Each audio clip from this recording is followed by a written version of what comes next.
it's time for the Scam Alert segment, and today our focus is on immigration fraud. Immigration fraud.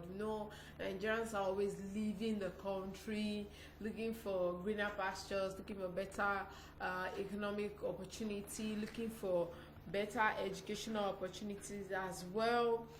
However, this continuous quest for a better life has also brought about immigration fund or migration fraud, rather. And unfortunately, a lot of misinformed people are falling prey at the hand of some of these scammers. Yes, immigration fraud is high at an all-time and is back in the spotlight due to the increasing number of Nigerians that are running off to that are relocating. Let me not use the word running off, relocating to Canada. Yes, and I must really commend the Canadian authorities for always putting out word out there, warning people, telling them of the signs that they should watch out for. Some people have told stories of how they got emails claiming to be from an immigrant or a nominee, asking for a right of permanent residence fee. Also, some of these messages come with false certificates of nomination attached as well. Yes, from the different Ministry of Citizenship and Immigration. Yes, and there have been several attempts to scam unassuming members of the public, and it is happening more frequently these days. However, I'll share with you 5 types of immigration fraud you should be able to spot. The first one is the phishing email. Scammers send out mails claiming to be from a certain immigration office. They ask for some kind of fee to continue with an application. These group emails are usually sent to random recipients, meaning members of the public who have never had any need from immigration services can receive them. Yes, what most of these scammers do is that they have the hope to either catch 1 or 2 candidates for whom the email might seem realistic. Yes, however, such emails are easy to spot because of 1, their poor grammar, 2, their tone. You know how someone would almost threaten you into doing something. Yes, it always has that on the tone. A tone that lacked authenticity, but the scammers are catching on to this and making the messages more professional these days, so it's important to beware. And the Ontario Immigration Office released some advice on how to spot fraudulent email. 1, no certificate of nomination will ever be emailed to you. Also, the contact telephone and fax number on the certificate contain a 7180 code, which is not contain a 0 code, which may not be the code used in that particular city that you want to go to or that particular country that you're applying to. Also, false information certificates. Yes, however, I must really also commend the Canadian authorities again. They've come up with different means to help people navigate their way through some of these things. The second one is the phone call. Yes, much like the email scam, phone call, phone fraudsters will call, claim to be from for example, the reason I'm using Canada is because a lot of Nigerians are going to Canada now, claiming to be from the immigration office of whatever country you're going to. Yes, they would dress up the conversation in all kinds of sounding language before eventually getting around to some kind of request for payment. Yeah. However, authorities like the IRCC, yes, IRCC has put out advice to say that they will not ask you for money or payment. They will not call you via phone. They will not ask you for any sort of payment via telephone. They will not ask you for basic personal information that you may give on an application form. Also, people can use telephone scams to steal your money and identity, so it's important to protect yourself.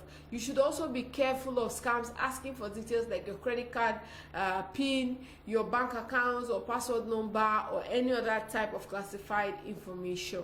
So look out for the phone call scam as well, not just the email scam. The third one is the fake immigration website. fake immigration website. Like I always say on this segment, the scammers are getting more and more creative with how they swindle people. Yes, they will go above and beyond to create a fake immigration website. Oftentimes they will also put phony internet ads to drive traffic to their sites, promising faster processing for immigration application or guaranteeing passage to Canada. However, the simple rule is do not trust anything that sounds too good to be true. Yes, promising times have nothing to do with, processing times has nothing to do with anyone except the officers in charge. And also, it's important to bear in mind that no one is guaranteed a successful application. And they've also warned that if the website claims to offer special needs to people who want to migrate, don't deal with them. Also, there are other ways to protect yourself. Never enter private information unless there is a padlock in the browser window. Also, if your website seems wrong to you, do a web search to see if anyone has reported any can help detect websites. Also, before websites advertise in emails from strangers that you did not ask for. Also, don't give out personal information unless you are sure of whom you are dealing with. Yes. Also, if in doubt, contact the website owner by telephone or email before you do anything. You can always contact the authorities as well. There's this lady that does she has this business on Instagram where she helps people about with their migration, talks to them about things they really need to know and all that. And she recently said something quite similar, that she doesn't understand the reason a lot of people look for someone they would want to pay than arranging their documents themselves, that these things are quite easy, and that's why a lot of scammers use this as an opportunity to swindle people. So the fourth one, charging for a job offer. Yes, a bona fide job offer will never come without an interview. So in certain cases, scammers will guarantee a job offer and ask for a fee for the service, which is illegal in most countries. So fraudsters know a job offer can be a key statement to a successful application.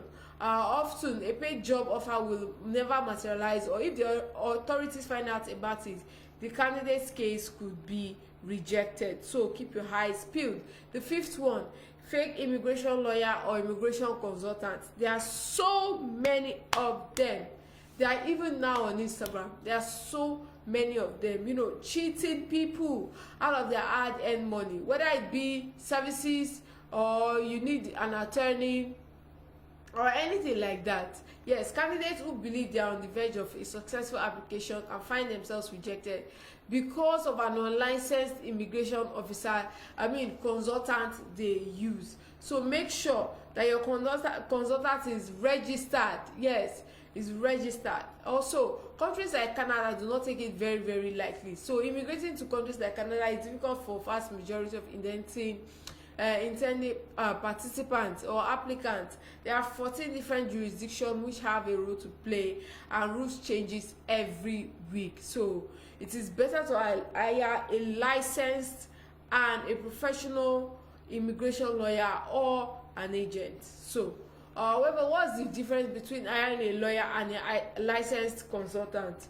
Their services may range from drafting documents, interpreting and applying laws, giving legal advice, representing clients when the case issue arises. So the practice of law, however, in different countries differ. Like Canada now, the practice of law is regulated by each province. So a lawyer must have the following credentials: Bachelor of Laws degree, law admissions examinations, and training as well. So look out for some of those things when you're going about your immigration. So however, keep note of the following: separate trust bank account for client fees, obligation of lawyers towards clients, performance of mandates, and extensive mandatory continuing legal education. So there are so many things that you should take into consideration. These are the kind of fake ways through which immigration scammers might want to attack you or get at you. The first one is the phishing email. The second one is the phone call.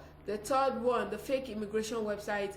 The fourth one, charging for a job offer. You've not gotten there, they're already charging you money for a job that you don't know if you would like or not. Immigration lawyer, fake immigration lawyer, or immigration consultant. So those are some of the scams, yes, some of the method or means through which they scam immigrants or people that are looking to travel. Like I always say, you can take Brush with Trader everywhere you go. Simply listen to all our shows on our website. It's www.brushwithtrader.com. You can download the app on Play Store and iOS. On Facebook, it's at Brush with Trader NG. On Instagram, at Brush with Trader. Our WhatsApp line is also open. It's 00979100074. Remember to drop your comments or suggestions. Tell me if you've had any personal experience with a fake immigration consultant that has swindled somebody. I used to remember a young man back then who deal in spare parts and all, but it was, during that time was the time of, I just got back, and he got fascinated by the idea that he did everything within his power to want to travel, but unfortunately for him, he got scammed after forfeiting his apartment, selling his chairs, in fact all of his furnitures. He had to start all over from square one. So to avoid falling into this trap, go on the country's website, read the requirements, take time, understand it very well. I'm sure you can do some of these applications yourself, or even if you can't, make sure that your consultant or your lawyer is certified and verified and not just a scammer. So that wraps up the Scammer segment for today.